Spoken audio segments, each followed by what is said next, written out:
Y'all know what time it is. Y'all don't know, y'all better ask somebody. Hat on, suit on, looking like the Dapper Dawn, giving them all dressed like $1,000,000, diamond things in its cuffs. Y'all tell me who could it be but Steve Harvey? Oh yeah, out there listening to me. Put your hands together for Steve Harvey. Put your hands together. Steve Harvey. Oh, listen, Steve Harvey. Why don't you join me? Yeah. Steve Harvey. Get on, y'all. Better give me some eggs while I listen to Steve Harvey. Yeah, join in with me. Go with me, help me say. I'm so grateful. You gotta turn it on. Yeah, turn it on. Steve Harvey in the morning, y'all. I know y'all can get it on. Turn it up. Steve Harvey in the morning, y'all. Yeah.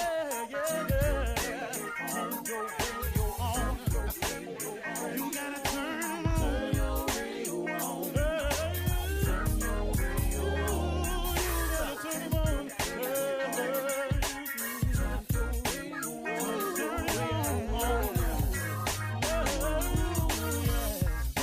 Turn them out.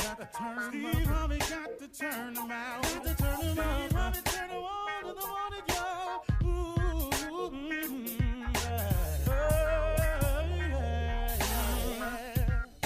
Come on, Steve. Come on. Do your thing, Big Daddy. I sure will. Good morning, everybody. You are listening to The Voice. Come on, dig me now. One and only, Steve Harvey. Got a radio show. Man, oh man, oh man. Wow. I think about all the things God has done for me. It's overwhelming at times. And I want everybody to have that feeling and to share in that feeling of completion and satisfaction. And the only reason I got this, and it's the 1,000th time I've said it, is because I formed a relationship with my Creator, period. That's it. That's it. I can't tell you anything else. You know, I've always had a strong work ethic. My father put that in me. My father's conversations with me growing up was always constantly about work hard, don't be lazy, be a man, do what you say you're going to do, yada, yada, yada, yada, yada. Man, I was so tired of my father at times. I was going, man, what is with this dude right here? Man, every time we have a conversation, it's got to be about work. It's got to be about, you know, man, doing your best, trying hard, you know, working, being honest, do what you say you're going to do. But that was his mission. I can't tell you how much I appreciate that now.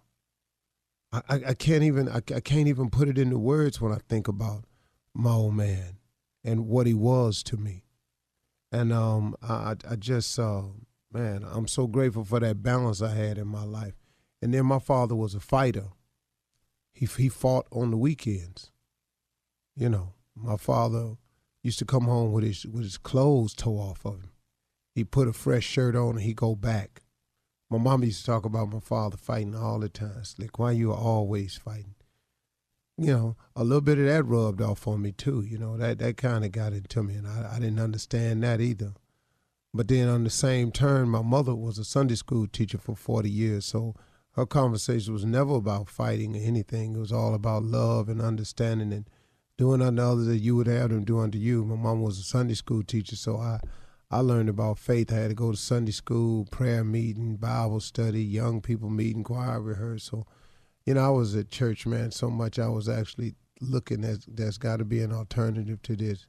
You know, I was a little kid even. I was thinking at one point maybe I ought to look into hell because there's got to be something cooler than this going on every day. It had got that crazy for me. But the balance between those two people created who I am today.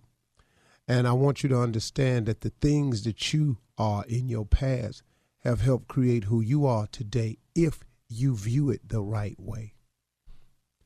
Everything that has happened to you in your past has happened to you for a reason and is usually for the good if you view it that way.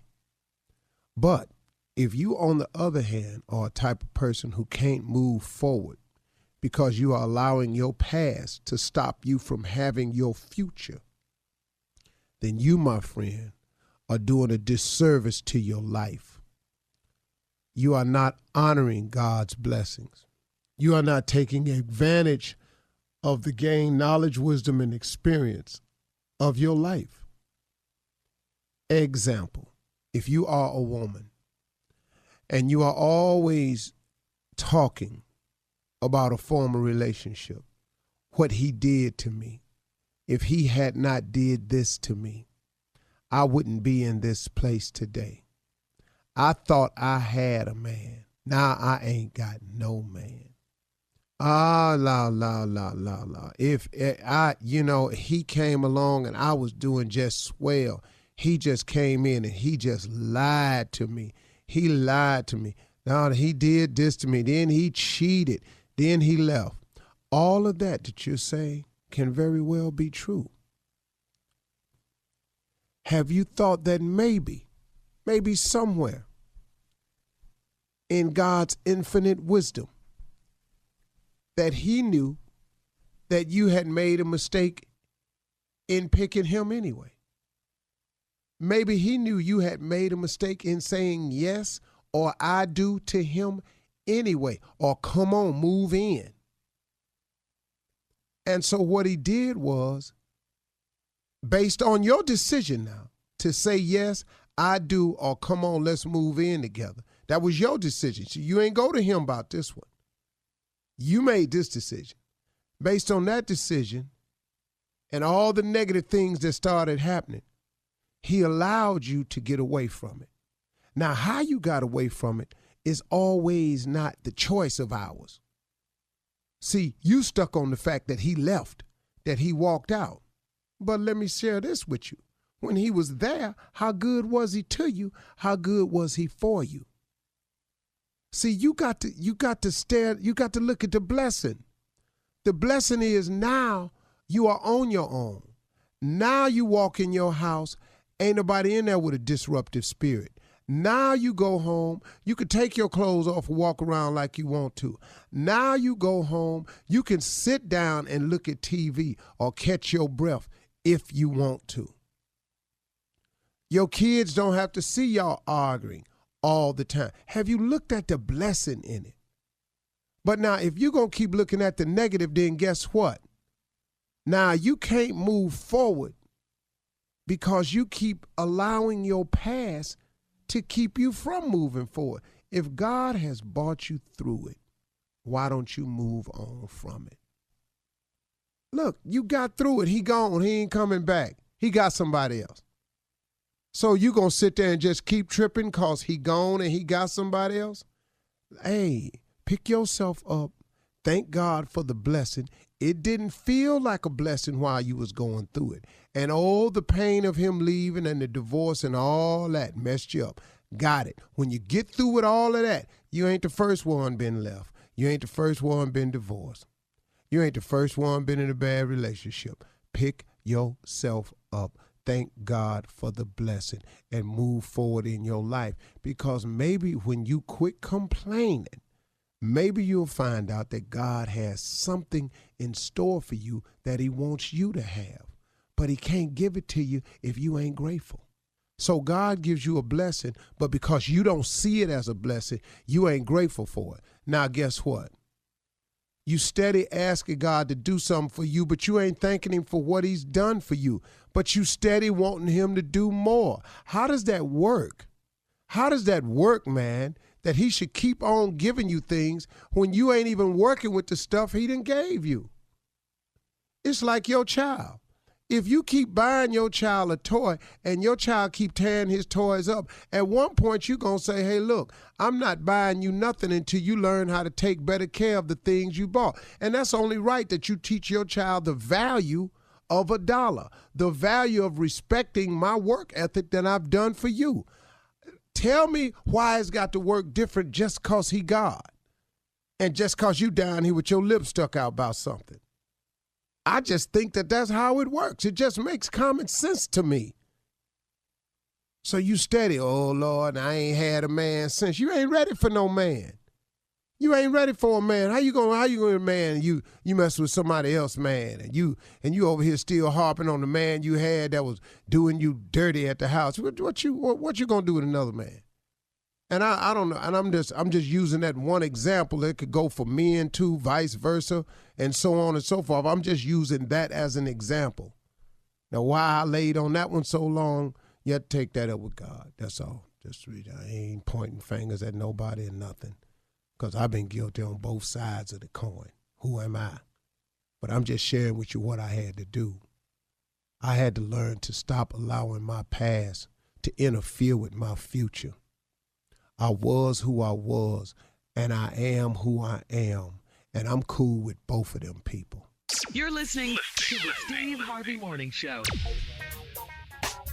Ladies and gentlemen, boys and girls. Ladies and gentlemen, boys and girls, you heard him. Come on, hype This man. is the Steve Harvey Morning Show. Ooh, this is the Steve Harvey Morning Show. Shirley Strawberry. Charlotte! I love hype man. Carla Farrell.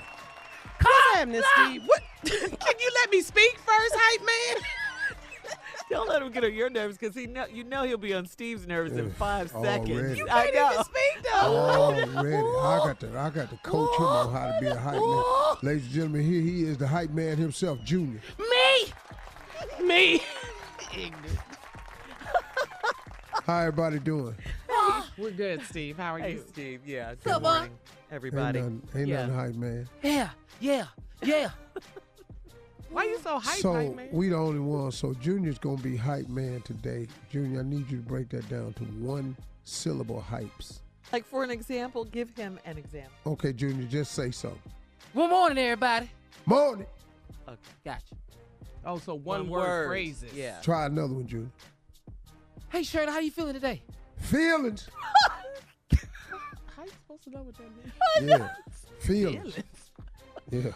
That's it. Steve. This is because everything in life gets on Steve's nerves. Yeah, what he can't do is repeat every damn thing I say. I'm not I gonna can't sit repeat there. every damn thing he say. Right there, see, right there. Your ass gonna get your mic cut off. Not finna do this Junior. ignorant ass radio. Steve, you want Junior to be the emoji hype man. Yeah, one word. That's Wink. it. That's it. That's Wink. it. Grit your teeth. And one drop of sweat. Halo. You know, this is interesting. Today would have been Marvin Gaye's 80th birthday. Yes. I mean, at first I was like, wow, he's 80 years old. Then I thought about it. Diana Ross just celebrated her 75th. But she looks so great, and you just don't think of them as, you know, being that age. But he would have been 80 years old. Wow. Yeah. Yeah. You know, April 2nd. I did DL's show last night, and he made a very, very pointed remark. And he was saying to young people, said he really feels badly for young people. I'm just paraphrasing it now. He didn't say it exactly this way. He said he feels really badly for young people today because you all are killing your tomorrows today. See, by killing your todays, you kill your tomorrows. So even in the death of this incredibly gifted young brother, Nipsey Hussle. Yeah. I mean, man, if he had turned his life around and had become this in his 30s, man, what was this dude finna be in his 50s and 60s? Yep. Yeah. Sad day in L.A. And the thing about it is Marvin Gaye, that song, that's why it's my all-time favorite song, What's Going On, because they were playing it, you know, out here in L.A. because it's still relevant to this very day. Yeah. I mean, we got so much music that's still relevant. I thank God for that time period. I'm glad I lived through it. Yeah. Yeah. All right, Steve, coming up at 32 after the hour, did you see your friend Dr. Phil's April Fool's prank about his mustache? And did anybody get pranked yesterday? We'll talk about that as well on April Fool's Day when we come back right after this. You're listening to the Steve Harvey Morning Show. There is some heavy and sad news we have to discuss today, but first we're going to start the morning off on a little lighter note with something funny. So, Steve, I got to ask you, your friend, Dr. Phil, we love Dr. Phil, of course. He did an April Fool's Day prank. I didn't see it. Well, he showed off his apparently clean-shaven face on Twitter. He posted before and after pictures. He went all in with the shaving cream, razors, a bib, but he didn't post any videos of himself actually shaving off the mustache. Of course, yeah. Of course it was a prank, Steve. Dr. Phil still has his mustache. He does. He called the prank April Dr. Phil's. So, which begs the question, Steve. Yeah. Would you ever shave off your mustache? Hell no. How would you look, Steve? Like a damn fool. Why you say that? No, I'm not. I need this mustache. I really can't afford to cut this off. Well, Your mustache It's just is too iconic. much meat. oh, between your just nose too and much your meat. upper lip, It's a lot of area. Look like a rink. a rank. You know, skating rink. Like the Skating floor? rink. Yeah, The whole flow. yeah. Not a rink, a rank. Skating rink. Y'all going down to the skating rink? Yeah. Have you ever like shaving? You know, when you Yeah, I've first start- shaved it off. Yeah, when I pledged. Oh, Yeah. And your college days, that was the last time? Yeah. I could send y'all some pictures of me I would love to see that. We wanna see 'em, as a please. young dude, man. You've never posted any? Nah. Well, since we're talking about it, you got to post one. Yeah, show the people. Let them I just see. look just like Wendy. Yeah, Yeah. yeah. You guys look alike right now, even with your mustache. Mm-hmm. Yeah. Hello, dude, man. Uh-huh. I don't even know where I put these pictures. I'm sure you'll find them. And Tom Brady used social media to stage a fake retirement announcement. Did you see that? He said he's going to retire and he's just going to tweet. You ain't gonna play Man. ball. Yeah, he's just going to tweet. Just tweet. Yeah. Well, the Houston Texans would be glad. Why you say that? Because we Jimmy? can't get a win long as he playing. Oh, yeah, yeah. The AFC. That's meaningful to you, yeah. Mm-hmm. Who don't play about it? funny. Yeah. Anybody get April Fooled yesterday? No, I No. ain't. You know, man, I my wife did. is out of town, so, little Miss Tricky ain't here. She usually gets you every year, right? living her best here she life. come, man. It's with something. Yeah. That's funny. I You got it. did, Carla, I heard you say? Yes. What? Of course. It's my daughter. The kids were into it Always. yesterday. So I picked Tasha up from school and she got in the car. So Mondays, that's the day they get their grades back from the week before. Uh-huh. So she got in the car, slammed the door. Mama. I said, what? Mommy, I got all F's this week. I just stopped the car. What? On the freeway, Carla. She got all F's. I stopped the car in the carpool lane. I know the people behind me was like, why is she slamming on her brakes? I turned around. I said, what? I said, give me your folder right now. Okay. So she digging in. I said, how did you get all F's? Mommy, science, math. Give me the folder. Give me the folder. All A's across. She laughed. April Fools. I said, that ain't funny. She was like, but today's April Fools. I couldn't have said that. Hell no. Man, that's a What? beating right there. I don't care if I was playing. Well, it wasn't No. true. That's the good Yeah. news. Yeah. No, So yeah, can't I come got in there pranked with that. yesterday. That's funny. That's Yes, funny. girl, I you mean, know she my heart got you. stopped. Yeah, she got you good. No, man, they'd have just said, well, try again next semester, boy. Yeah, Why you- I would. No, that was normal for me to get some F's. Oh gosh, Steve. Damn it, boy, you gonna make me beat you. Yeah, well, ain't nothing new. Every damn report card, here I come with another ass whooping. Oh, Lord, I hate a report card. Tommy's out today, but I really wanted to hear the king of pranks. Because this is Right, that he was, get pranked. Yeah, He did. yesterday was his day, Oh, man. I bet you he did. You know he did someone. Mhm. Yeah. Remember when he pranked you, Steve? Yeah, I remember. But you know what I think I'm gonna do? I think I'm gonna get him back. Oh, I think you should. You want us to help you? Yeah. Oh, I got the perfect idea. Can't say it. I got the perfect idea. What? Oh, I'm gonna get his ass good. Oh, you got something? Oh, I got one. I'll tell y'all off the air. Because, you know, his boy be watching. You know, I mean, he got a partner that be listening that, you know, that don't like me, ain't never met me, but he don't like me because he think I'm in competition with Tommy. So he tells Tommy everything we say on the air when he on break. Yeah, like today, like if you say something crazy about Tommy, he go tell Tommy.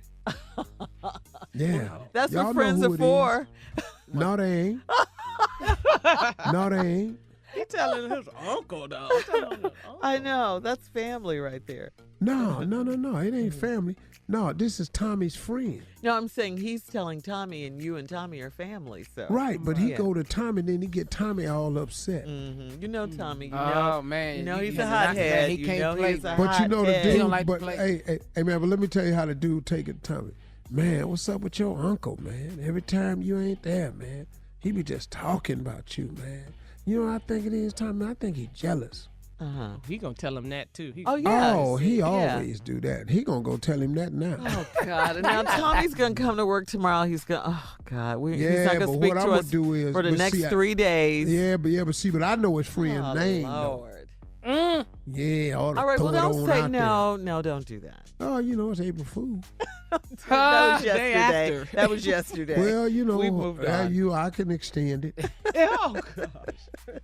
Well, speaking of the nephew, coming up, run that prank back right after this. You're listening to the Steve Harvey Morning Show.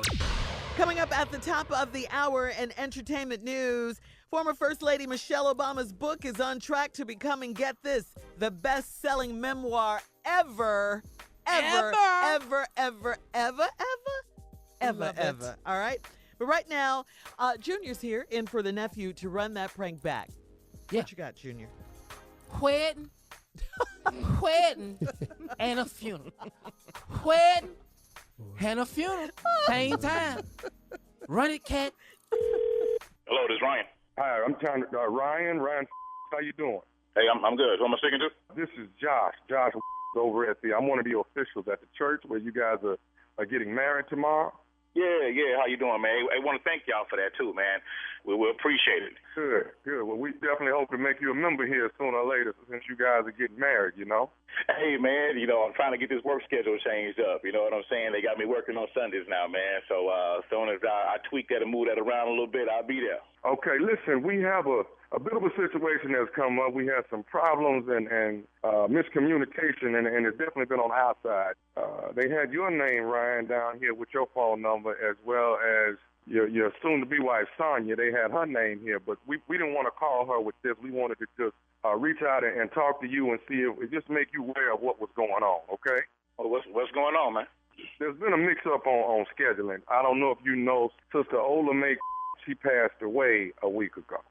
And you're not a member of the church, so you wouldn't know her, but she's one of the oldest members here at the church. Sister Ola May passed away. And what's going on is you all's wedding is tomorrow at 12 o'clock. Right. But the actual funeral is at 3 o'clock here at the church. Okay. What's your name again, brother? What? Josh. Okay, look here, brother Josh. Hey, man, we already got this thing in motion, man. We didn't send out damn near 200 invitations, man. I mean, God bless Sister Ola May. And I understand that, but I mean, there's no way we could have moved it around. Now, the biggest problem, the funeral home is bringing the casket first thing in the morning. So what I wanted to make you aware of, and I didn't want you to tell your wife this, but the actual casket will be in the sanctuary, but we will have it cuffed. Hold up, man. Are you serious? Now, look here, man. Y'all need to move this around. I don't know what y'all going to do. If y'all have a fellowship hall in the back or something like that. Ryan, the only place we can actually put the casket, if we didn't put it there, is in the actual room that your soon-to-be wife would be changing in. That's the only place. Man, you got your mom. My wife ain't fixing to change in no room with no dead body. Are you kidding me? And you know what? I understood that. That's the first thing I thought of. And that's what I said. Let's just put the casket where it goes for the funeral, and we're going to cover it up. And see, basically, you actually getting... Wow. I can't even believe you called me with this man. Look here, and excuse my French, man. Yeah, I know I need to get back in the church. I really do. But right now, Doug, this ain't going down like this, man. Now, we didn't already paid the money. And first of all, you know, she shouldn't. I don't even feel like she even had to pay, you know, to hold no wedding over at her church where she pay tithes at. That's the first thing. You know, I ain't like that from the jump, but I went ahead and went with it because she want her pastor to marry us. And now you got the nerve to tell me that y'all rearranged something, that a funeral gonna happen the same day as my wedding, and my wife got to get dressed in the room with a dead body. Well, no, we're not going to put her in that room. Like I say, I'm putting that body first thing in the morning. I'm going to put that body in right there in front of the pulpit, and we're going to cover it. Now, what you're getting out of this, you get more flowers because there's going to be flowers from the funeral. So I'm thinking that's probably going to be a little bit of a perk for you.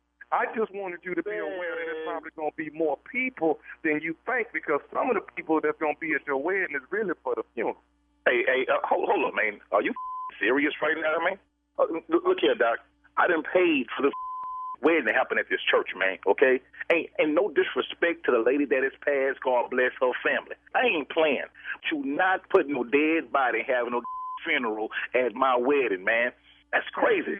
What the She's a member of the church, too, sir. She's a member of the church, too. I don't give a about being no member of the church, man. I done paid for this wedding, and it's going to happen tomorrow, man. You not fixing to put no dead body at my wedding. Watch your mind. Okay, Mr. Ryan, I mean no disrespect, but the woman has passed. She is not going to get up. So, I mean, what is the problem? The problem is your called me with this man the day before my wedding, and we didn't schedule this 6 months ago. I got to spend $25,000, $30,000 on this wedding, okay? And now you're going to tell me that we got to share our wedding with a funeral? What the hell is wrong with you, man? So let me ask you something. Do you want to have your wedding at this church? I paid for the what you mean? I'm having the wedding. Okay, I tell you what, let that body be up in the morning. I'm rolling the right out the street. I ain't playing. Y'all can sit out there in the front and throw flowers while throwing rice. But we going to have a wedding inside the sanctuary tomorrow. I promise you that. Sir, I cannot assure you that it won't be. As I have no other place to put the body. Okay, well, I bet y'all find somewhere to put it. If I get that tomorrow, there's a body in there. There's going to be a couple of bodies in there. And I ain't. You got two choices: to move that funeral or to reimburse me back this $30,000 out an hour to spend. Those are the only two choices I want to hear about. Meet me at the front door tonight with a $30,000 cashier check, or we say to have this wedding up in there tomorrow morning. You heard me? I ain't playing at all. No jokes. What the is wrong with y'all, man? You can do something else, man. Listen, I understand that. Listen, sir. I don't want to hear no more from you, man. All I'm saying is it's going to be a wedding at this church tomorrow without the everybody. That's all I'm saying. Push to the back, man. Ryan, hey, there's one more a bit of an issue that I need to tell you also. What the can be worse than a dead body? What issue can be worse than a dead body at my wedding, man? The issue, sir, that is worse than the dead body is this is Nephew Tommy from the Steve Harvey Morning Show. Your best man, Jeff, got me to prank phone call you. That's hey, you know what, man? The best man about to get the best whooping he can possibly get, man. I ain't playing these and got me the day before. This to get the best beat down possible, man. I'm telling you. Hey, one more question. What's the baddest radio show in the land, Ryan? The Steve Harvey Morning Show, baby. Huh? What? You played too Boy, much. what? Huh? Ain't that it? Come on, Tommy. Come on, every now and then you got to have a wedding and a funeral. Wedding and a funeral. There you go. Yeah, wedding and a funeral. That's how I do it right there. Man, you know why? You the greatest. What? You the greatest. Come on now, I ain't getting enough now. Doug, you the greatest of all time. Of all times? Yeah, you and your friend. Hold on, Shirley, Carla, why y'all quiet? We just listening Why? to you be the greatest. They ain't Be got great. time. Yeah. Hey, dog, I'm hyping you so hard, ain't room for this. That's what I'm talking about right there, because Yeah. I got to do it. That's what I only- do. What? I do stupidity. Stupidity. Now, go to www.thomasmiles.com. Glenside, Pennsylvania. Yeah, Glenside. That's me and some more. 2 shows. The nephew's coming to town. There it is. Stupidity. Okay. Thank you, Junior, in for the nephew. Coming up at the top of the hour, entertainment news right after this. You're listening to the Steve Harvey Morning Show. In entertainment news, after getting $60 million. 60?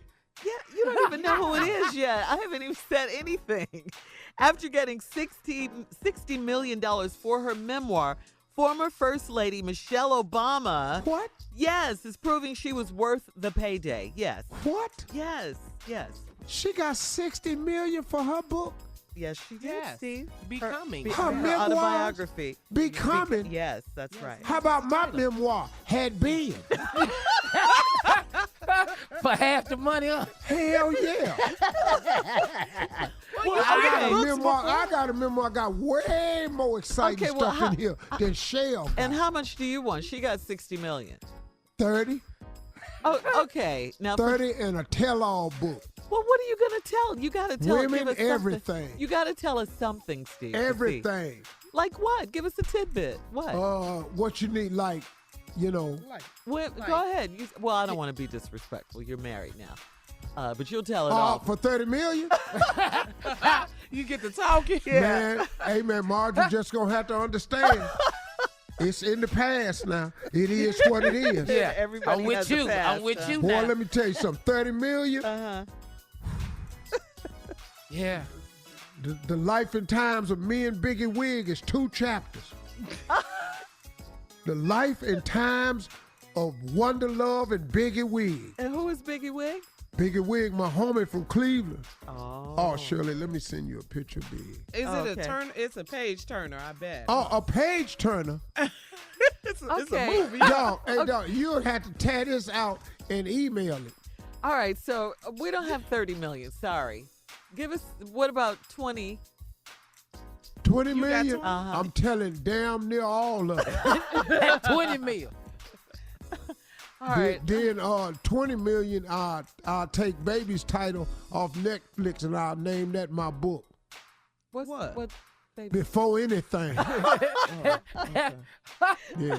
Well, let me finish telling you about the First Lady, although your memoir sounds awfully entertaining. Hell and yeah, interesting. way more. Yeah, that's I'm what going you to do a should name it. tell-all book. Man, let me call Trey Harvey Collins right now. Anyway, as it turns out, Mrs. Obama's autobiography, as we were saying, Becoming, is on the track to becoming the best-selling memoir in history. I love that. How is that, you ask? So far, more than 10 million copies have been sold. 10 million? Yes, 10 since million. it came out in God, November. dog. Yes. Yeah, she sold me. That's more. That's more than acting like a lady, think like a man, and jump, Combined, the memoir and act like a success. The memoir details Michelle Obama's life from her childhood on the south side of Chicago to her years in the White House serving as First Lady. Her book publisher even scored a 2.8% gain in annual revenue thanks to Mrs. Obama's book. So, I mean, Who that should gained? be in, huh? Who you say, Jay? Her Bertelsmann's Penguin Random House Man, do you know where that? Dog, you know how much money they make? division. Well, they gained with this book. I don't know how much they make, but I know they gained with They this gained book. revenue, though. 2.8% in Well, annual she got revenue. 60 up front. Yeah. That's- That was the God, big dog. news when They they gave left the 60 White up House. front? Yeah. We wouldn't be on this radio show if you got 60, huh? Hey, you sound depressed. Perk up, Okay, Steve. who negotiated my book deal? But I'm finna go. I'm for who we got called Penguin who? You finna call him. I'm finna do a tell-all book. And I got stuff in there I know Michelle don't have. We gotta go. I promise you she don't. Introduce the lovely and talented. Ladies and gentlemen, Miss Andrew. Oh, God. I don't know why. Yeah. Thank you, everybody. This is Andrew for the news. Okay, the Trump administration is still threatening to cut off U.S. aid to Guatemala, El Salvador, and Honduras because the president blames those nations for the migrant caravans that keep coming this way.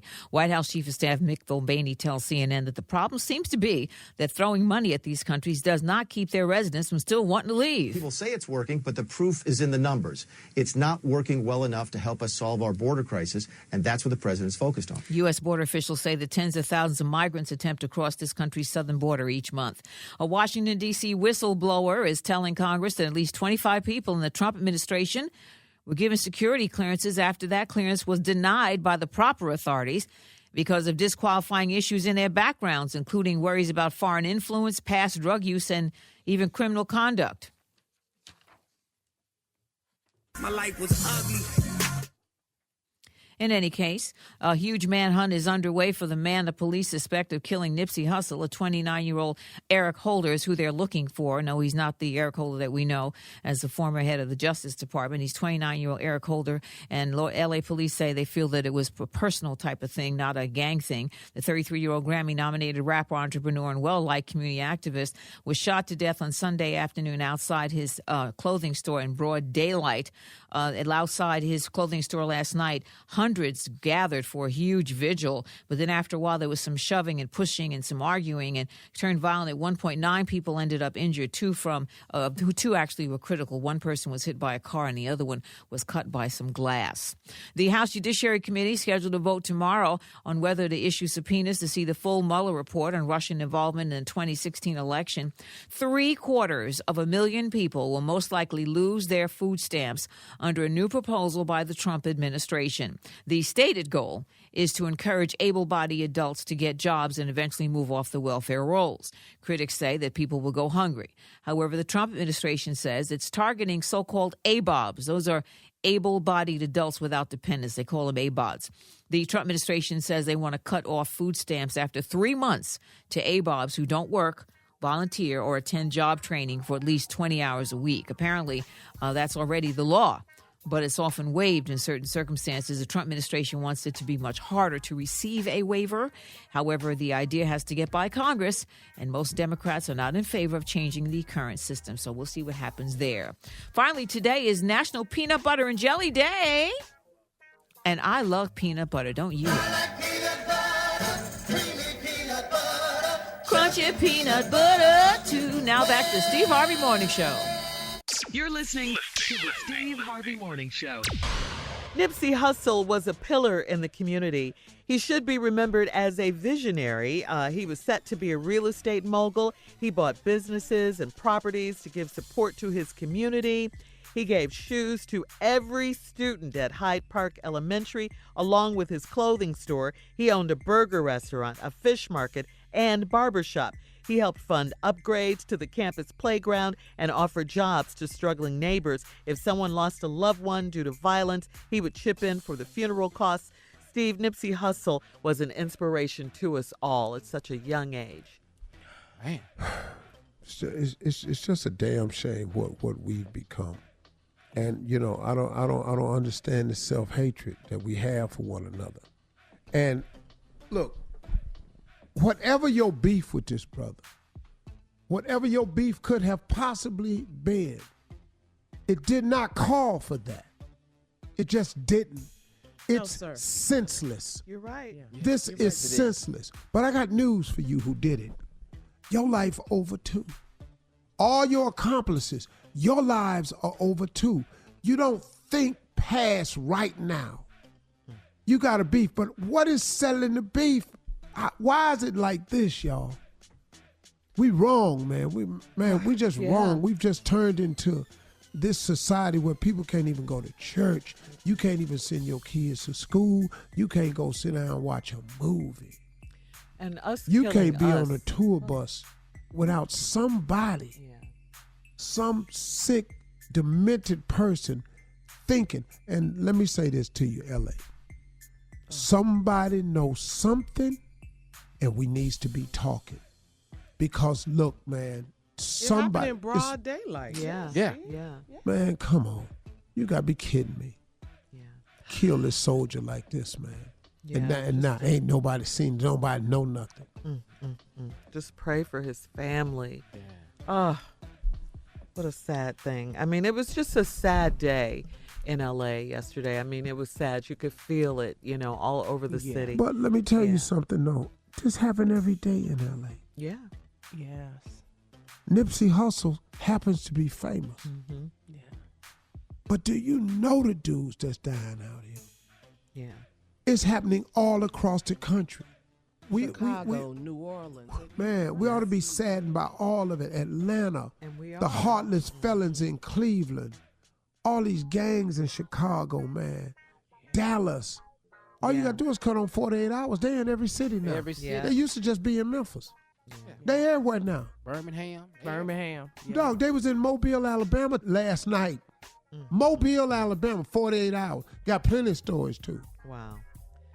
All right, coming up at 34 after the hour, we'll talk more about our community and the fact that this violence just needs to stop right after this. You're listening to the Steve Harvey Morning Show. This is really, really horrific, this story. An autopsy found that Nipsey Hussle died from gunshot wounds to the head and torso. The Los Angeles County Department of Medical Examiner coroner determined. Chief Michael Moore of the Los Angeles Police Department noted Sunday night that in 1 week, listen to this, Steve, there had been 10 homicides and 26 shooting victims across L.A. So that goes back to what you were saying in our last break. That's 36 families left to pick up the pieces. That's what the chief said on Twitter. And, I mean, you know, Steve, like you said, it's got to stop. I mean, we have got to stop this. We have to. We're in a sick place now.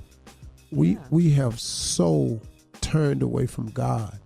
And I'm just saying this, look, man, y'all can call me corny, hokey, however you want to do it. You know, it kills me when people talk about why you always talking about the Lord, because I have no explanation for my life. I have no other reason I can give you why I'm in the position I'm in today, because it sure ain't because I'm that great. It's just not. So that's my explanation. But we've turned so far from God. We have no moral compasses anymore. The fact that you would walk up to a man and murder him in cold blood and then get in your car with a girl driving. What was on her mind? What was on his mind? What made them? What? It didn't make any sense. And when I did DL's show last night, you know, D.L. Hughley's daughter is on the show. Oh, okay. And she does this thing called Millennial Minute. And she was talking about this young man last night and how this album had gotten her through Victory something he put out. Victory Lap. Yeah, Victory Lap. How it had gotten her through some time she was going through. She's 27.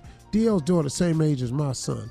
You know, and man, she was just so on fire talking about this young dude, his life and what it was. Yeah. And at the end of the day, you know what she said? Over what?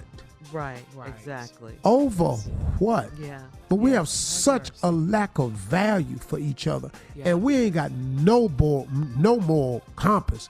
And we just walking around here, man, like that's the answer. Yeah. This generation, man, look. But get back, look, man, I got you gonna have disputes. I got it's gonna get physical sometime. But let's get physical though. What happened to that? Yeah. Everybody walk away. Yeah, you know, man. Yeah. Come on over here. You got a problem with what I said? Throw your hands up. Right.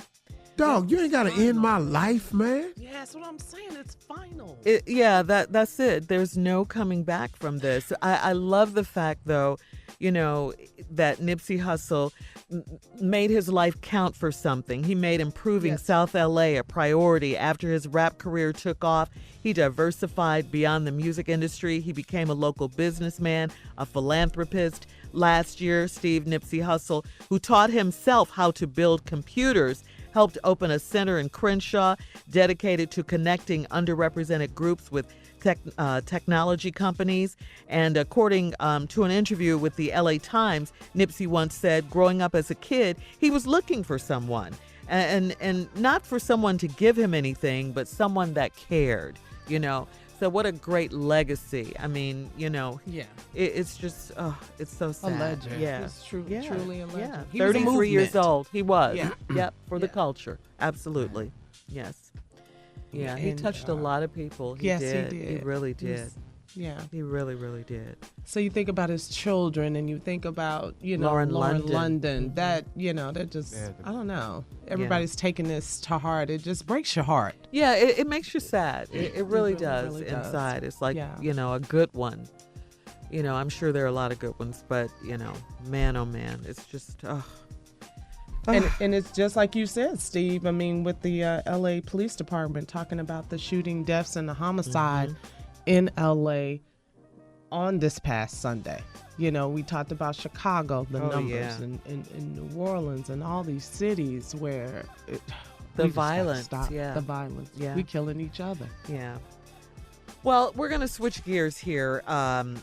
Tommy's out today, as we mentioned, but of course, Junior's here, and he's going to fill in for the nephew with the prank phone call for today, right after this. You're listening to the Steve Harvey Morning Show. Coming up at the top of the hour, right about 4 minutes after today's Strawberry Letter. Ooh, Lord, wait till you hear this one. Subject, my dangerous one-night stand. Wait on that. You don't want to miss it, but right now you don't want to miss this. Nephew Tommy is out today, but of course, Junior is here. What you got for us today, Junior? The Barbershop. The Barbershop. Everybody got to go down there. You been in there. Oh, yeah. Run it, cat. Cuz, this Brady. Brady, how you doing, man? My name is Dennis, man. I got a haircut from you a couple weeks ago. Yeah, what's up, Dennis? What can I do for you, brother? Hey, listen, I wanted to get an appointment with you, man. Like I said, I was there a couple weeks ago, man. My first time getting a haircut from you. Did a real good job, so I want to say thank you for that. All right, no, not a problem, not a problem. Okay. Do you have any time available on Thursday? Yeah, for sure. Yeah, you can come up there Thursday. That'll be fine. What's your name again, bro? Dennis, man. Dennis. Okay, Dennis. Well, I can get you in, Dennis, about 3 o'clock, man. Something of that nature. I mean, I normally work off appointments, Come here about 3. 3 o'clock, you'll be there? Yeah, I'll be there around 3 o'clock. Okay. Hey, I got a little bit of situation, though, man, that happened last time I was there. I kind of wanted to talk to you about it, man, because it kind of caught me off guard. So I wanted to holler at you, man, and see if we could rectify the problem before I came back up there. What happened? Was somebody disrespect you or something? I mean, what was the deal? Well, it really wasn't somebody, man. It was actually you. Me? Well, I mean, what happened? Well, here's the deal, man. When you was cutting my hair, when it was time to turn the chair, you didn't turn the chair with your hand, man. See, Brady, man, you turned the chair with your private part. Oh, come on, bro. Say, Dennis. I mean, Dennis, I'm a professional, man. I've been doing this 15 years, bro. Right. I don't think it's anything deliberate, man. I think you just do it unconsciously, man, because, you be leaning over on the chair cutting, and I think you don't realize, you be turning the chair with your private part instead of doing it with your hand, man. And see, my hand got caught out there, and I saw it out the corner of my eyes. I saw your private part coming towards my hand. I moved it just in time. You understand? No, bro. Now, see, Dennis, I'm not understanding something, bro, because we don't operate like that around here, because, I don't make mistakes like that, bro. I mean, I don't know. You sure you're talking to the right person, man? Yeah, I mean, ain't you the third chair on the right when you walk in the door? Yeah, that is correct. Okay, that's what I'm talking about, man. And you cut me 2 weeks ago, and like I said, I really like my haircut, so I wanted to call back and rectify this problem. But, you're going to have to turn the chair with your hand and not your private part. If not, we're going to have a problem. Okay, bro. Now, I feel you, and I understand your complaint and everything. I mean, I'm not understanding what you're saying, but I don't do that, But, I mean, we'll be glad to, give you another cut or whatever, you understand, man. But I don't move nobody, around with my private, man. That's just not me. Okay, I understand what you're saying, but I want you to hear what I'm saying. If you put your private on there at all when I come in there Thursday, then I promise you I'm going to jump up and we're going to have a problem. Well, see, now, right there, Dennis, I'm not feeling that jump up having a problem because, you don't really know me like that, bro. I mean, I'm trying to be professional here and solve your little issues that you got, you understand me? But all this jumping up and stuff you're talking about doing, I don't know about all that stuff. I'm trying to come in and get a nice haircut and walk out with a nice haircut. But what I don't want to do is come down there, you lean over, put your private part where I got my arms and my hands at, and I got whoop your. Now, that's what I don't. See, folks, now, you're touching me wrong talking about. You talking about I'm touching you wrong. You touched me wrong 2 weeks ago when you put your private on my hand, man. Thank you, folks. Ain't nobody touch you like that, you feel me? Say what? I don't know who the hell you think you're talking to, man. We don't right on here, cuz, you feel me? Hey, dog, all I'm trying to say is a brother trying to come in and get his haircut and walk out feeling like a man. And not walk out feeling violated, man, because you done turned the chair with your private part all up against my hand and my elbow and stuff, man. Hold up, boy. You know what I'm saying? I don't operate like that. I'm a grown and say, bro, I tried to talk to you. You feel me? But now you done rub me wrong. Ain't no punks flying here. You understand me? Well, ain't no punk flying there. Then keep it off my hand, then. Say, hold on. Let me tell you something. Say, man, we don't play that over here. You bring your stupid over here. I'm gonna tell you right now. You get backed up out this. You understand me? Hey, well, quickly. We don't play no over here. This ain't a salon. It's a barbershop. It's real over here. You hear me? You hear me? I hear what you're saying, but let me explain something. You quit using your hips in your private section like a pinball machine. I'm gonna tell you right now, boy. I will put something on you. You come over that. You understand me? Hey, dude, I'm just trying to come and get a haircut. I'm trying to get a haircut and walk out of there like a man, feeling like a man. I bet I'll open you up. I'm gonna open you up, boy. You understand? Oh, hell no. No, piss off. Watch out. No, that. No, come on here with that. You know, tell you how to do something to your eye. What you want to be? This ain't no salon. This is a barbershop. Cuts, man. You understand me? I understand. Hold, what? Cut, man. I ain't got no time for that. Matter of fact, damn all that. I got somebody to have a cut right now. I ain't got time for it. You bring your dumb back over here. You better come over here with your attitude straight. I bet you did. Cut hair. I don't do it. You feel me? I cut hair, homeboy. I don't do hair. You feel me? You know what, man? What is you, man? You come up here. Yeah, come on up here and recognize yourself when you come up here. You know what I'm saying? Put your name on your shirt. Okay. I'm going to put my real name on my shirt then. You want to know what my real name is? That's what's up. That's what's up, baby. Okay, then you might want to know what name going to be on the shirt? I want to know what going to be on the shirt. All right, then. The name on the shirt is Nephew Tommy from the Steve Harvey Morning Show.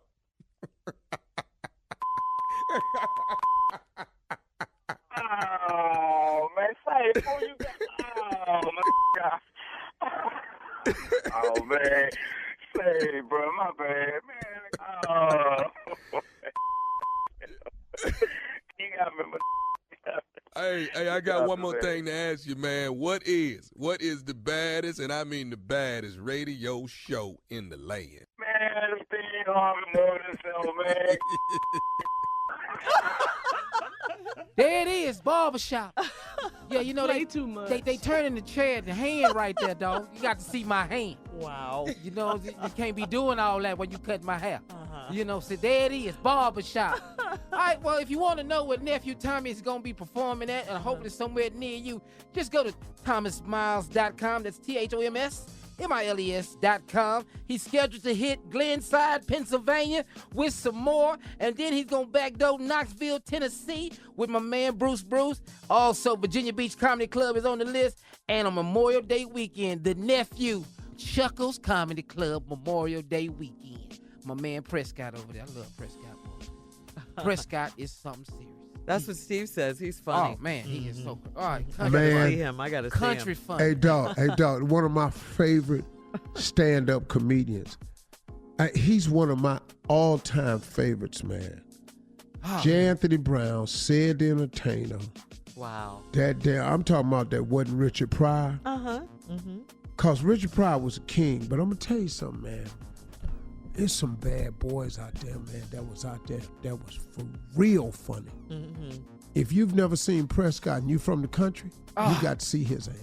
Oh, man. Okay, I don't think I've ever seen him. Boy, he had that joke about wearing that glitter jacket with Lisa on the back. He had what? Lisa on the back. They couldn't afford no school clothes, so he had his hand-me-down, but his sister was handing him clothes down. That fool said he walked in school, first day of school, they said, "Hey, Lisa." Your name ain't no damn Lisa.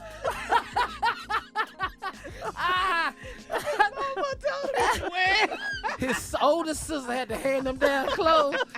Man, he had that glitter jacket on. All right, we got to get out of here. Coming up next, it is the strawberry letter for today. My subject, my dangerous one-night stand. Wait till you hear this letter.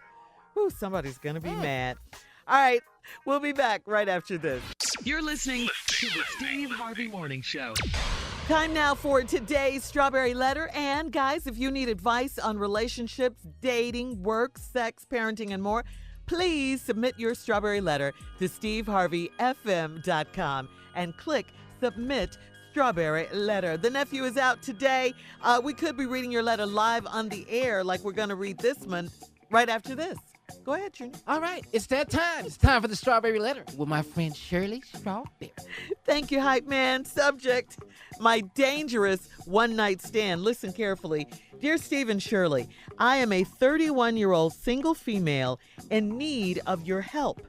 Back in August, I ran into one of my dad's best friends at a business seminar out of town. I was at a hotel bar and he sat next to me and we were both shocked since it's been over 10 years since we've both seen each other. We had a great time catching up, and when I left the bar, he walked me to my room because I had had quite a few drinks and he was being a gentleman. He asked if he could use my bathroom and then relax for a little while before driving back to our hometown, which was an hour away. I was fine with that, and I told him I was going to take a quick shower so I could get ready for bed. I jumped in the shower, and the next thing I know, he's in the shower too. And I'm holding on to the shower door for dear life. Yeah. We went from the shower. Hold up, Shirley. Yeah. Are you hearing this letter, sir? Hell yeah, dear life. Yeah. Messing here with one of them old school players. We went from the shower to the bed to the balcony in what seemed like a 4-hour ordeal. This older man is still sexy, but I had no idea an old man could bring it like that. Afterwards, he left and we agreed that we should not stay in contact with each other. I had not heard from him since then, but 2 weeks ago, he showed up at my daddy's birthday party. That's when I found out he was married, and I angrily threw a drink in his face. My dad saw it all, and he said he didn't even have to ask what was going on. My dad said that his friend bragged to him about the little hot thing he had a fling with, but my dad had no idea that he was talking about me. My dad tried to knock this guy out right then and there. Now the guy's wife wants a divorce after 25 years of marriage, and my dad still wants to beat this man up the next time he sees him. The worst part is that I can't stop fantasizing about having sex with him. How can I fix this mess? Well, to you I say, don't worry, because your dad is going to take care of him. He's going to fix it. The very next time he lays eyes on him, your dad is going to fix it. I mean, and your dad's friend, he's foul. Sorry, he's foul. You, as his friend's daughter, should have been off limits to him, because that's just a code. You don't mess with your friend's daughters and all of that. And how embarrassed are you to have everyone knowing your business? You threw a drink in his face at the party in front of his wife and everyone. Come on now, with your little fast tail. I mean, you know, you didn't think anything when he asked you, could he use the bathroom and relax for an hour? You didn't think maybe you shouldn't get in the shower? You didn't think about that? You have a man. I guess you trusted him. I'm not blaming this on you or saying it's your fault or anything, because I put the total blame on him. But you just don't, you know, for safety reasons, don't take a shower when you have a man in your home that you haven't seen in 10 minutes. Don't do that. I just don't like the sound of that. Yeah. You're naked. I mean, I know you're a grown woman. You're 31. I get all of that.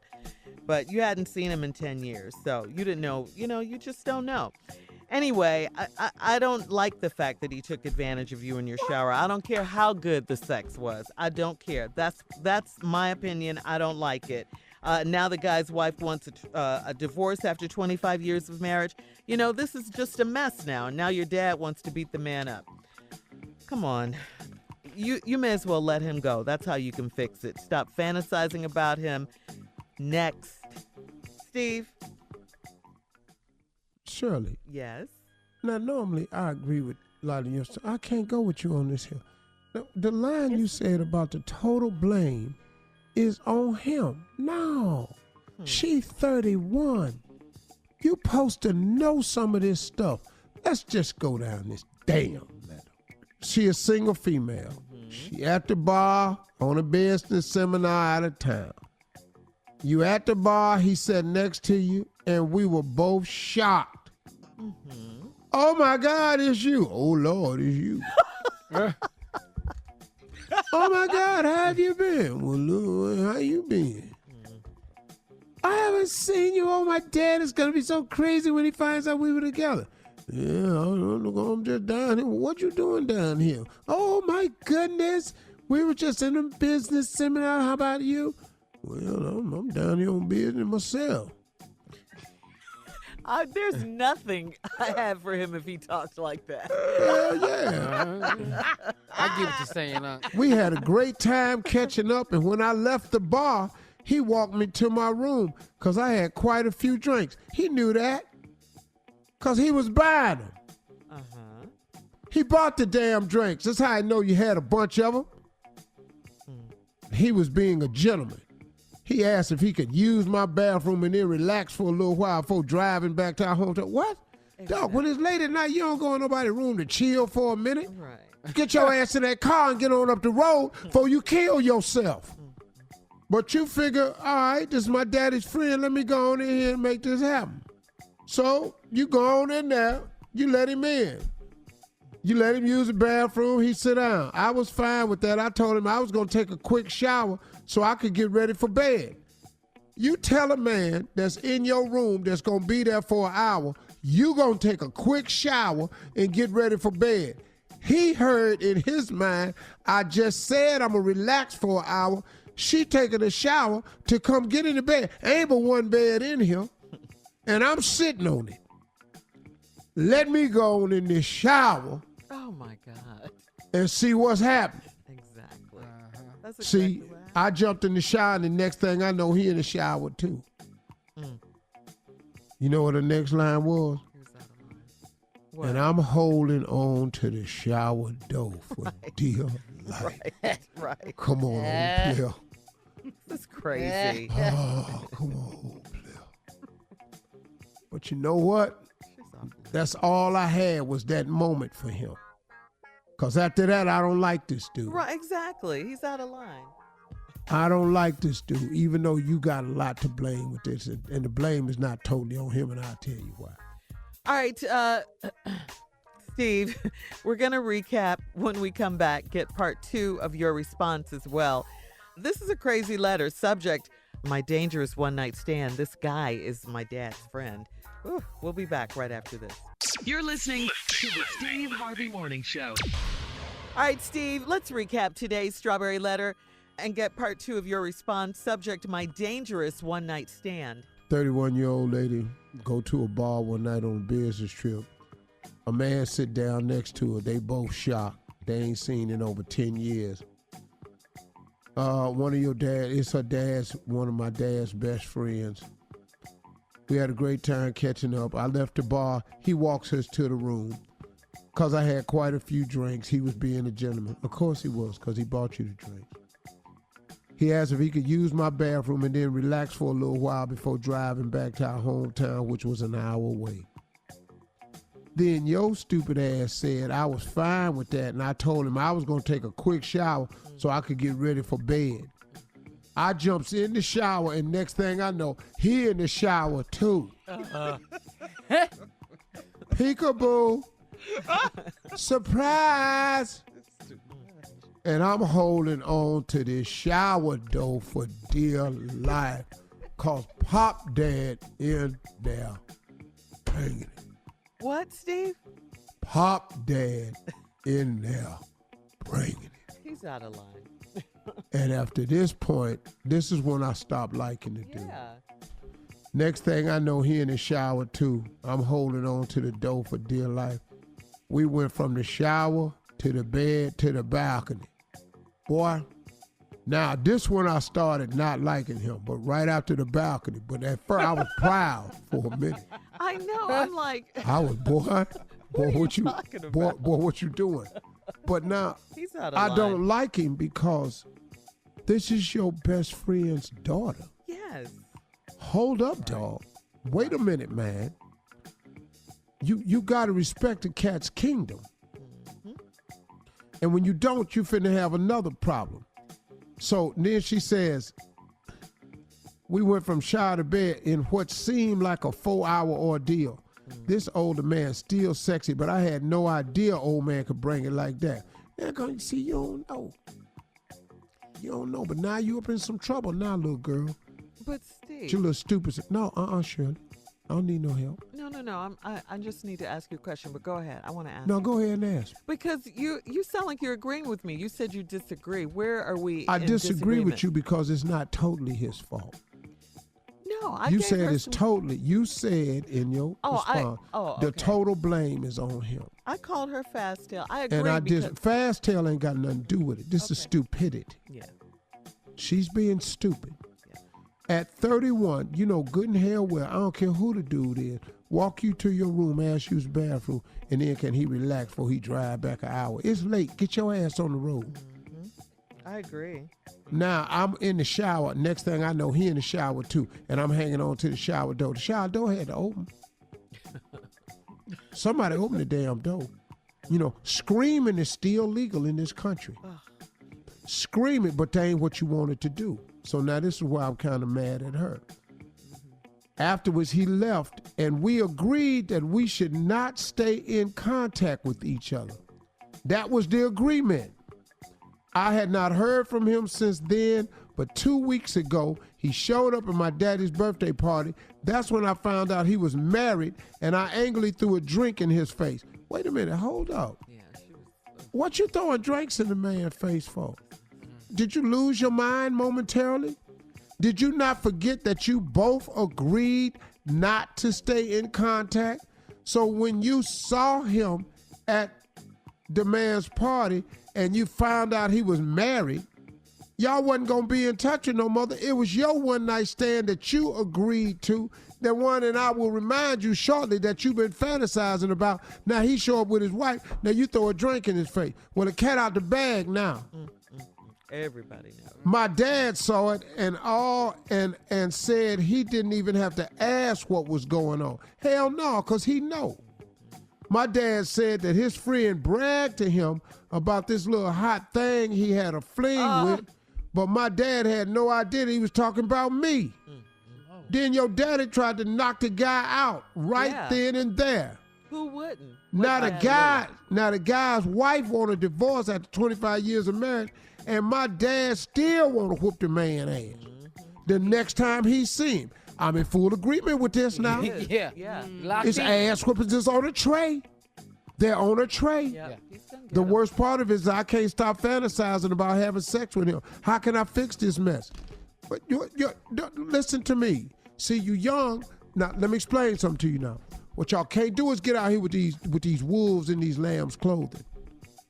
You can't get out here in this ocean with these great white sharks because they deadly now. And now he done put something on you, but he wrong like two left shoes.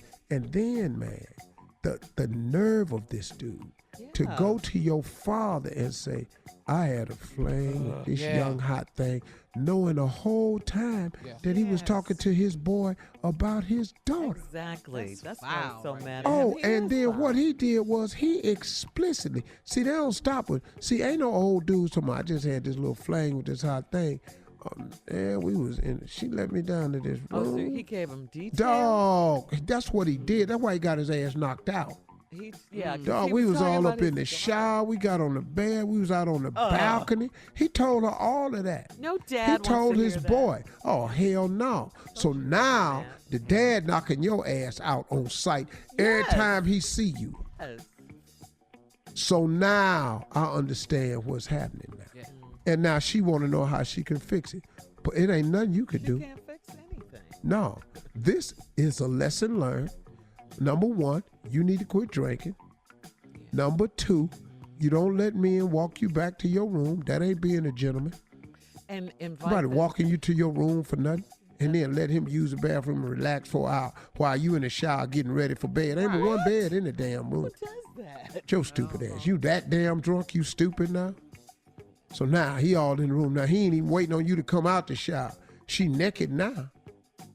Let me take my clothes off, slide on in here. You in there hanging on to the door for dear life. All right.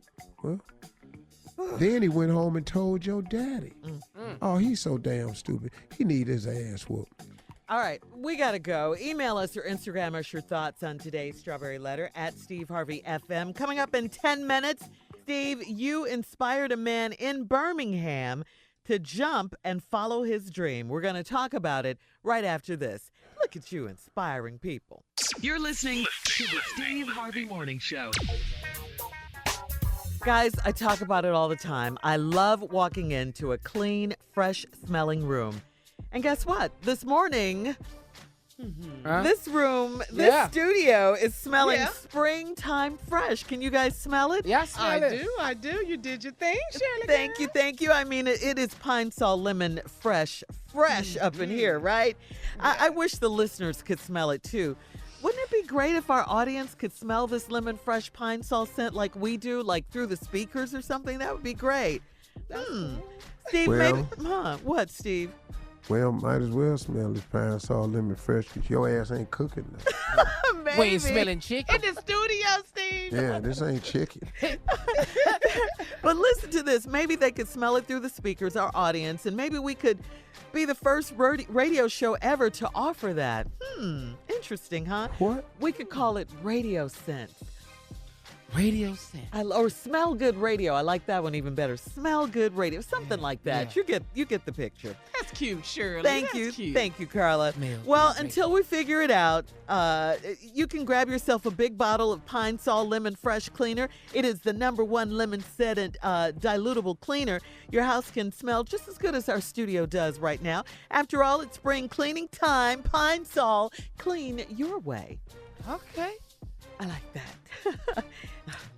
Yeah, I didn't like the cooking joke, though, Steve. Anyway, Steve, listen to this, though. Ain't that, well, ain't that the truth? All right, listen, this guy in Birmingham, Steve, he started out as a contractor / handyman, and he says he was inspired by you to get into radio, okay? And the great news is that he just started, he just landed a show on a station in Birmingham. His name is Joe Lockett. Everybody say, hey, Joe. Shout out to Joe Lockett. Yeah. What's up, Joe Lockett? Joe Lockett. Joe Lockett. He posted on Facebook. He said, I stood by Steve Harvey's picture 6 years ago. A picture of you, Steve, on the home station Hot 107.7 on their vehicle, on their station vehicle, and said, never be afraid to dream big. Years ago, I sat in the back of the room at a Steve Harvey event and said, one day, I want to do what he's doing. His message to you, Steve, is simply thank you. Never be afraid to dream big and follow in someone else's footsteps. Check this out, Steve, as inspired by you. Joe Lockett's radio show is from 3 to 5 p.m. on WXJC FM 101.1. Congratulations to Joe Lockett. So, I mean, basically, he wasn't afraid to jump. You inspired him. You know what I'm saying? You can't be afraid. Yeah. Way to go, Joe Lockett. Congratulations. That's big. And that's a message for everyone, wouldn't you say, Steve? I mean, for anybody that's thinking about it, here's the deal. You go around this track in life one time. You don't get 2 laps. You go once. You start, you finish. It's one time round. It's just a long track. That's all. Or you running cross country. But at one day, it has to end. Why not, during the run the race that you love to run? Wake up and chase something you love to chase. Go to bed realizing that when I wake up in the morning, God willing, man, I'm going to get another opportunity to get another day closer. Everybody should experience that before they die. Everybody. Wow. Bishop Jake said one time, I would hate to die and never do the thing I was born to do. Amazing. Wow. Amazing. Yeah, congratulations to Joe Lockett. Yeah. Well, Who's going to be the next Joe Lockett? He's got his own radio show. Go ahead, Joe. So good. Yeah, I was reading his post on Facebook, Steve, and he was saying, how you motivate people. But you know what, though? Those are the people that I wake up for in the morning. That's right. It's people, I always say this. Hate is louder, but love is stronger. Yeah. And, sometimes when you at work, I'm just talking to everybody now, sometimes you get beat up by the haters and you don't even know where it's coming from. And it seems like it's an overwhelming number. Because when they gang up, they get on the roll. Them trolls get on the roll. And it be Trolls bad comment after comment after comment. Trolls on the roll, that's what I call it. And so next thing you know, it's bad comment after comment. And you might start feeling, man, everybody, it ain't everybody, y'all. It ain't even nowhere near everybody. Cause people bring me stuff all the time. Man, everybody talking about you, Steve. Hey, dog, you're reading a blog. You got problems when you got something negative and it's on CNN and Fox. Your ass got a problem. Mm-hmm. Cause now, dog, we somewhere else. Yeah. But if it's on the blog, it's on the blog. Stop letting these people throw your day off course. Because guess what? In 48 hours, they're gonna find something else. Yeah. Because they're bottom feeders, man, and they just look for fresh doo-doo. That's all they do. They just look for fresh doo-doo. Because they're bottom feeders. No, they really do. Mm-hmm. I want to say something else, but I want to stay on the air. And we want you to so stay we're on going the to air. go with doo-doo. Yeah. I mean, but, when we didn't have social media, when we were growing up, that, everybody didn't know what you were doing anyway unless you told them. Now people know everything that you're doing. So, like you say, here come the trolls, here come the haters. But the sad part, Shirley, is everybody want everybody to know. Yeah. Which opens yourself up for. Right. Yeah. But, man, I'm telling y'all, this ain't what you really want because you do not know what this is. The fame and what part, comes you with. mean. No, it's a price right now because of the internet. It's made the price for fame too high. Yeah. But what about the part, though, Steve? I mean, take away the fame and all that. What about the part in your heart that you mentor young men and you help people and you inspire people? Right. That desire that you have to give back. I mean, to change people's it's working. lives. Mm-hmm. Right. I mean, it is. Joe Lockett just showed us that. And like I say, I appreciate the love. Even though hate is louder, it's the love is stronger. And the love is what keeps you going. Mm-hmm. For the Joe Locketts out there. Yeah. For the Ernie Teens out there. For the young boys that I mentor. For the women who've been inspired or changed by a book or learning how to have more self-esteem. Mm-hmm. It's just, like I always say, my career is what I'm paid for, but my calling is what I'm made for. And I truly believe that's a part of my calling. Yeah. It's a pleasure for me to go to work with you every day, man. Yeah. I see it firsthand. I see how to handle situations. About something, I learn something from him every single day. Aw. Mm-hmm. All right, well, listen, coming up at the top of the hour. I'm hungry. What do you remember about your childhood? What do you remember most about your childhood? Think about that. Throw that out there. We'll talk about it right after this. You're listening to the Steve Harvey Morning Show. All right, Steve, according to a new survey, holiday dinners and summer vacations rank high on the list of people's most vivid memories of their childhood. So I got to ask you, and you're one of the greatest storytellers I've ever known.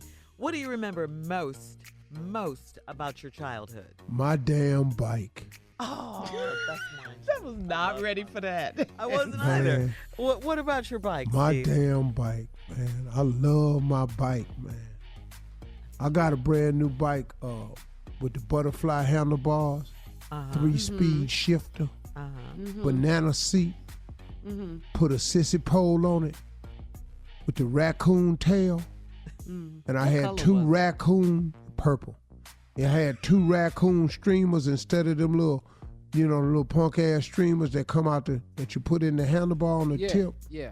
Little paper things, plastic thing be rattling. Mine had raccoon tails on that too. Okay. Yeah. And so, what made it so special? Your bike? That's my car, dog. That's how I got around. Go see those girls. No, I could ride over girls' house on that. I graduated. I got me a 26-inch English racer one time from May Company. Had it on sale for $89. I saved my money for about 8 months. Saved up that $89 off my job. Bought that damn bike. Then I rode that bike every day from high school to work. That bike, man, meant more to me. Yeah, I worked.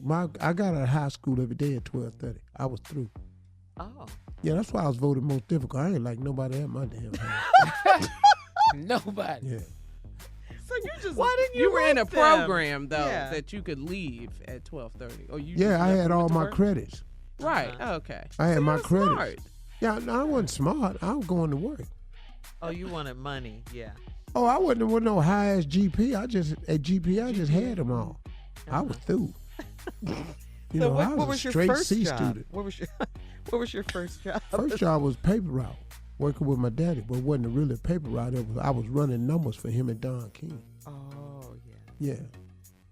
And so we ran numbers. So I delivered a paper, but every morning I had to go to people's number boxes, wherever they had their money hid for their numbers that they was playing that day. Some people had the money behind the mailbox. That's like the lottery. Don King? Yeah. Yeah, man, he controlled the number racket in Cleveland. My daddy was one of the runners. But that's like the lottery, right? Was that like This the lottery? is why you have the lottery. The lottery came from the numbers. They stole all that from the hood. My grandfather ran the numbers. Yeah, black people started that in Harlem. And so, that was my first job, was paper route to deliver the papers. But it was a cover because I had to go in the backyard. Like some people tape their money under their bumper outside so you wouldn't have to come up. Some people had their money taped under the step. Wow. Some people had their envelope behind the mailbox. So how much? Some people threw it down in the rose bushes. Well, what kind of money are we? Was it a? Well, the way my daddy worked was if anybody hit, he got 10% of their hit. Oh. So if they hit for $60, he made $6. Oh. If somebody hit for $600, because if you bet $1, it was $6. If you bet $1, you could win $600. If you bet a dime, you could win $60. Wow. Or you could bet a penny and won $6. That's why they call them penny numbers. And the Italians used to laugh at the blacks till they found out what Bumpy and them up there in New York was making. They was making millions off them pennies. Wow. And just last week, wasn't it? Someone won $750 million off the lottery. I forgot to play. Yeah, in Wisconsin. I did too. Yeah. That's $750 million, big I didn't boy. forget. Yeah. You played? I forgot. About 20 tickets. Me and Tosh, we bought 20 tickets. We had one number. 12.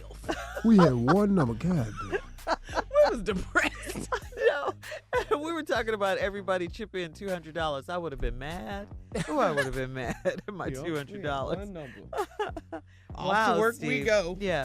So that was my first job. Then I did that till I was turned 13. Uh-huh. And I could get a SNCC summer job. Summer youth. Oh, yeah. Okay, right. Some summer youth, not in the community, something. Oh, okay. They call it SNCC. And I got that job. In the what? Parks? Yeah, you had to go to the park, pick up paper. Yeah. I wasn't picking up a damn thing, though. I was in the park shooting hoop. So you got fired. No, I ain't get fired. Everybody else shooting hoop. He was at work. Yeah, I was at work. We was all shooting hoop. I wasn't over there throwing it up by myself. But but we was working. We painted some buildings and stuff stuff like that. All right. Then after that, man, I got me a job at the grocery store during school. And then on summer vacations, I could work with my father every summer since I was in 10th grade, from 11th to 12th. And then the summers earlier before that, my summers, I was off. I went back to the farm to work my farm with my grandfather and my uncle. Oh, okay. Yeah. I had a full life, man. Yeah. And a lot of jobs. That's why my memoirs, if they done gave Michelle Obama 60 million. Dog, I got something for y'all. But you've written like, what, 4 books, 3 books? They ain't got 60 million off all 4 of them. To combine. I'm going to keep it 100 with you. She just sold 10 million copies. I ain't sold 10 million, but I got 4 books I ain't sold 10 million. Well, you better call Random House. If you were to write another book, what would you call it? It is. 30 Mil tells it all. That's the title? Yeah.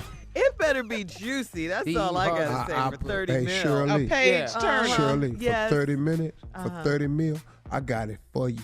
Okay. Shirley, I ain't lying. I got it for you. Bertelsmann's Penguin Random House Division. Tell them to call Steve Harvey. I'm talking about, man, I got some stuff that throw y'all ass in the shock. Steve, I thought you told us everything. Hell no. There's some more stuff we ain't thinking of. Man, y'all got to be crazy. Y'all can't know this kind of stuff about me. Steve, I've been with you for almost 19 years. I've heard a lot. I've Shirley. been with you 13, 14 I ain't years. told you none of the really bad stuff because I wanted you to like me. What? No, I wanted you to like me. Wait, there's more? Yeah, I wanted you to like me, Shirley. I didn't want you to hate me. You held back? Hell yeah, I had to, because you know when I first met Shirley, she had them Afro puffs. What that got to do with it? Yeah, you know, kind of look kind of crazy. I said, well, Whatever, man. you know, just maybe she'll grow out them Afro Style. puffs. I didn't give a damn. She trying to play me, but she don't know. I don't know. I always do like my daddy say. What was that? Well, you know, I forgot I'm going to clean it up, but his phrase was, don't ever doo-doo where you eat. Oh, yeah. Yeah. So I knew not Right. to do that. All right, we got to go. Coming up, more of the Steve Harvey Morning Show Yep, man. right I knew after that. this. You're listening to the Steve Harvey Morning Show. Donald Trump's threat to shut down the southern border could have a major effect on the avocado supply in the U.S. Man, I love avocados. The president said on Friday there was a very good likelihood he would close the border this week if Mexico did not do more to stop the flow of migrants from reaching the U.S. A closure would disrupt food imports from Mexico, and the CEO of Mission Produce, which is the largest distributor of avocados, says the U.S. would run out of avocados in 3 weeks. 3 weeks? I need my guacamole. My good fat. Yeah, they're That's fresh. My good fat, yeah. Steve Bernard says you couldn't pick a worse time of year because Mexico supplies virtually 100% of the avocados in the U.S. right now. California is just starting. We ain't growing none. Well, California is just starting, and they have a very small crop. You're Well, right, that ain't Steve. enough. Yeah, you're right. You're Now, we absolutely over right. here, and already, there's a lot of people over here like guacamole. Man. There's a lot of people over here like, boy, they got a dish at So crazy. man, Oh they my got God. this dish where they cut this. I can't think of the rest. It's a sushi spot. I think it's Umi's. Umi's in Atlanta. They take avocado, they cut it in half, and they got this special lemon. They season it with salt and pepper. You can see the salt and pepper laying on top of the half avocado, and it be in the skin. And then they pour this lemon dressing inside the avocado where the big nut go. Boy, I like avocado. I've noticed I too. like I my love 'em. guacamole with a little bit of jalapenos in it though. Oh, you like I don't that? like it just plain. I like my guacamole thick with a chip break. I like those. Yeah, I like it with some guacamole chunks. Yeah. Yeah. Try to lift it with that chip. Yeah, and crack it. Yeah. Oh, man. I love avocados. I eat Yeah. avocados every But you know, day. I think I've been watching the news and everybody's kind of admitted there's been the largest influx of people crossing the border illegally in the past month than it has in X amount of years. And so something's going on, and of course the president is going to use that as the juice he needs to shut the border down, but he doesn't know what all that's going to cost because there's some people who go to work that way every day and go back and forth, but it's I didn't know this this. dude. Yeah. What? That the Department of Agriculture says nearly half of all imported vegetables come from Mexico. Well, we ain't got none because we done took all the farmland from the farmers because we done foreclosed on all that land. We ain't growing half what we used to grow. And the tariffs and all Yeah. that. And the tariffs, which we ain't shipping to other people. And plus, that's why there's talk about rescinding moving the date forward. The hour, the time. Oh, okay, daylight really? savings time. Yeah, and all because that. we don't do the farming we used to do. Oh, Yeah. wow. Yeah.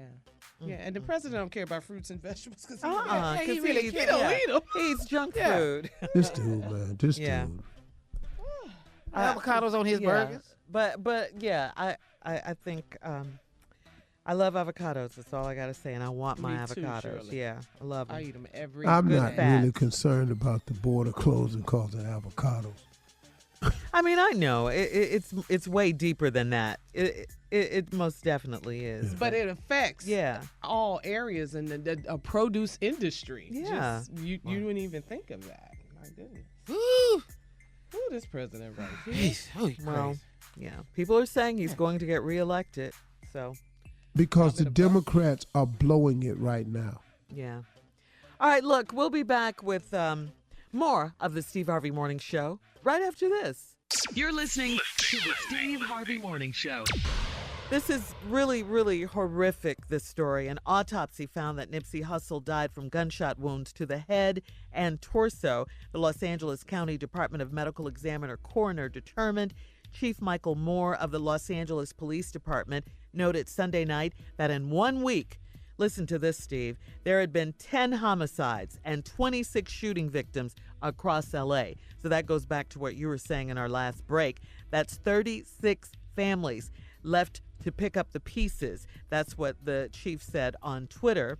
And, I mean, you know, Steve, like you said, it's got to stop. I mean, we have got to stop this. We have to. We're in a sick place now. We have so turned away from God. And I'm just saying this, look, man, y'all can call me corny, hokey, however you want to do it. You know, it kills me when people talk about, why are you always talking about the Lord? Because I have no explanation for my life. I have no other reason I can give you why I'm in the position I'm in today. Because it sure ain't I'm that great. It's just not. So that's my explanation. But we've turned so far from God. We have no moral compasses anymore. The fact that you would walk up to a man and murder him in cold blood and then get in your car with a girl driving. What was on her mind? What was on his mind? What made them? What? It didn't make any sense. And when I did DL's show last night, you know, D.L. Hughley's daughter is on the show. Oh, okay. And she does this thing called Millennial Minute. And she was talking about this young man last night and how this album had gotten her through Victory something he put out. Victory Lap. Yeah, Victory Lap. How it had gotten her through some time she was going through. She's 27. DL's daughter, same age as my son. You know, and man, she was just so on fire talking about this young dude, his life and what it was. Yeah. And at the end of the day, you know what she said? Over what? Right, exactly. Over what? Yeah. But we have such a lack of value for each other. And we ain't got no moral compass. And we just walking around here, man, like that's the answer. Yeah. This generation, man, look. But get back, look, man, I got you gonna have disputes. I got it's gonna get physical sometime. But let's get physical though. What happened to that? Yeah. Everybody walk away. Yeah, you know, man, come on over here. You got a problem with what I said? Throw your hands up. Right.